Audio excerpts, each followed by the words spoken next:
ದಿನಾಂಕ 26 ಆಗಸ್ಟ್ ಹುಬ್ಬಳ್ಳಿ ಮತ್ತು ಧಾರವಾಡ ಎರಡೂ ಅವಳಿ ನಗರದಲ್ಲಿ ಈದ್ ಮಿಲಾದ್ ಹಬ್ಬವನ್ನು ಅತ್ಯಂತ ಸಂಭ್ರಮದಿಂದ ಆಚರಣೆ ಮಾಡಲಿದ್ದಾರೆ. ಅದರ ಹಿನ್ನೆಲೆಯಲ್ಲಿ ನಾವು ಹೆಚ್ಚುವರಿ ಅಧಿಕಾರಿ ಸಿಬ್ಬಂದಿಗಳು ಮತ್ತು ಸ್ಟ್ರೈಕಿಂಗ್ ಫೋರ್ಸಸ್ ಡಿಪ್ಲಾಯ್ಮೆಂಟ್ ಮಾಡಿ ಧಾರವಾಡದಲ್ಲಿ ಮತ್ತು ಹುಬ್ಬಳ್ಳಿಯಲ್ಲಿ ಪ್ರತ್ಯೇಕವಾಗಿ ಬಂದೋಬಸ್ತನ್ನು ಮಾಡಿಕೊಂಡಿದ್ದೇವೆ. ಹೆಚ್ಚಿನ ಸಂಖ್ಯೆಯಲ್ಲಿ ನಮಗೆ ಹಿರಿಯ ಅಧಿಕಾರಿಗಳು ಫೋರ್ಸನ್ನು ಕೂಡ ಕೊಟ್ಟಿದ್ದಾರೆ, ಸ್ಟ್ರೈಕಿಂಗ್ ಪಾರ್ಟಿಗಳನ್ನು ಕೊಟ್ಟಿದ್ದಾರೆ, ಹೆಚ್ಚುವರಿ ಹೋಮ್ ಗಾರ್ಡ್ಗಳನ್ನು ಕೊಟ್ಟಿದ್ದಾರೆ. ಅವ್ರನ್ನೆಲ್ಲ ನಿಯೋಜನೆ ಮಾಡಿಕೊಂಡು ಆಯಕಟ್ಟಿನ ಜಾಗದಲ್ಲಿ ಯಾವುದೇ ಅಹಿತಕರ ಘಟನೆ ನಡೆಯದಂತೆ ನಾವು ಕ್ರಮ ಜರುಗಿಸ್ತಾ ಇದ್ದೀವಿ. ಸ್ಕೈ ಸೆಂಟ್ರೀಸ್ ಹಾಕಿರ್ತೀವಿ, ಪ್ರೊಸೆಷನ್ ಈದ್ ಮಿಲಾದ್ ಎಲ್ಲೆಲ್ಲಿ ಹೋಗುತ್ತಲ್ಲಿ. ಆಮೇಲೆ ಡ್ರೋನ್ಸ್ ಯೂಸ್ ಮಾಡ್ತಾ ಇದ್ದೀವಿ ಮತ್ತು ವಾಲಂಟಿಯರ್ಸ್, ಪ್ರತಿಯೊಂದು ಪ್ರೊಸೆಷನ್ಗೂ ವಾಲಂಟಿಯರ್ಸ್ನ ಕೂಡ ನಾವು ತಗೊಂಡು ಒಂದು ಸುಸಜ್ಜಿತ ಬಂದೋಬಸ್ತ್ ವ್ಯವಸ್ಥೆಯನ್ನು ಯಾವುದೇ ಸಾರ್ವಜನಿಕರಿಗೆ ಅನಾನುಕೂಲ ಆಗದ ರೀತಿಯಲ್ಲಿ, ಟ್ರಾಫಿಕ್ ಕಿರಿಕಿರಿ ಆಗದ ರೀತಿಯಲ್ಲಿ ಮಾಡಲಿಕ್ಕೆ ನಮ್ಮ ಇಲಾಖೆ ಹುಬ್ಬಳ್ಳಿ ಮತ್ತು ಧಾರವಾಡ ಎರಡೂ ನಗರದಲ್ಲಿ ಸನ್ನದ್ಧಗೊಂಡಿದೆ.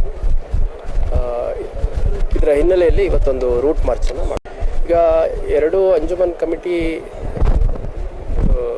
ಅಧ್ಯಕ್ಷರು ಸೇರಿದಂತೆ, ಅಂದರೆ ಧಾರವಾಡ ಸೆಕ್ರೆಟರಿ ಅವರು ಬಂದಿದ್ದರು ಮತ್ತು ಹುಬ್ಬಳ್ಳಿಯ ಅಧ್ಯಕ್ಷರು ಮಾಜಿ ಸಚಿವರು ಇಂಡಸ್ಗಿರಿ ಅವರು ಮತ್ತು ಸುಮಾರು ಒಂದು 100ಕ್ಕೂ ಹೆಚ್ಚು ಜನ ನಮ್ಮ ಕಚೇರಿಗೆ ಬಂದುಬಿಟ್ಟು, ಇದು ಪ್ರವಾದಿ ಪೈಗಂಬರ್ ಅವರ ಹುಟ್ಟುಹಬ್ಬ ಇದೆ, ಹಂಗಾಗಿ ಧಾರ್ಮಿಕ ಆಚರಣೆ ಇದು ಮತ್ತು ಅತ್ಯಂತ ಶಾಂತಿಯುತವಾಗಿ ನಾವು ಯಾವುದೇ ಗದ್ದಲ ಇಲ್ಲದಲೇ ಧಾರ್ಮಿಕ ರೀತಿಯಲ್ಲೇ ಮಾಡ್ತೀವಿ, ಹಾಗಾಗಿ ಡಿ ಜೆ ಬೇಡ ಅಂತ ಮನವಿ ಕೊಟ್ಟಿದ್ದರು. ಅದರ ಹಿನ್ನೆಲೆಯಲ್ಲಿ ನಾವು ಪರಿಶೀಲನೆ ಮಾಡಿ ಡಿ ಜೆಗೆ ಅನುಮತಿಯನ್ನು ನೀಡಿಲ್ಲ. ಮತ್ತು ನಿನ್ನೆ ಮಾನ್ಯ ಜಿಲ್ಲಾಧಿಕಾರಿಗಳು ಹೇಳಿರೋ ಹೇಳಿಕೆಯ ಒಂದು ತುಣುಕನ್ನು ನೋಡಿದೆ. ಅದರಲ್ಲಿ ಡಿ ಜೆಗೆ ಅನುಮತಿ ನೀಡಿಲ್ಲ ಅಂತೇನಿಲ್ಲ ಅನ್ನೋ ಒಂದು ರೀತಿ ಗೊಂದಲ ಆಗಿದೆ.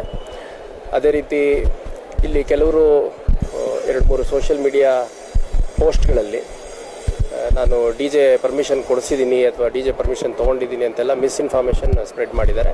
ಭಾಳ ಸ್ಪಷ್ಟವಾಗಿ as police commissioner I am telling, Eid Milad ಹಬ್ಬಕ್ಕೆ ಎರಡೂ ಅಂಜುಮನ್ ಕಮಿಟಿಯವರು ನೀಡಿರೋ ಮನವಿ ಮೇರೆಗೆ ಡಿ ಜೆ ಅನುಮತಿಯನ್ನು ನಿರಾಕರಣೆ ಮಾಡಲಾಗಿದೆ.